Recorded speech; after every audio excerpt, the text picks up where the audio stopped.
Sa pusong puno ng kababaang loob, lumalapit ako sa iyo, makapangyarihang Diyos. Hinahanap ang iyong walang hanggan na awa at biyaya para sa aking sarili at sa aking pamilya. Habang papalapit ang araw na ito, nagmumuni-muni ako sa aming mga aksyon at kinikilala ko ang anumang mga sandali kung saan kami ay maaaring nagkulang.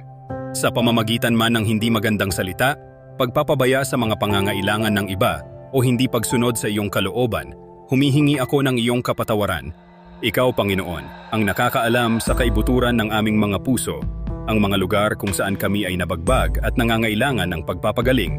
Dalangin ko na ang iyong awa ay mahugasan kami, mag-renew ng aming mga espiritu at ilapit kami sa iyo. Kung wala ang iyong presensya at patnubay, kami ay tunay na wala.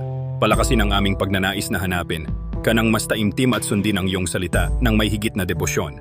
Naway lalong lumalim ang aming pananabik na maunawaan ang iyong mga turo sa bawat araw, at naway hindi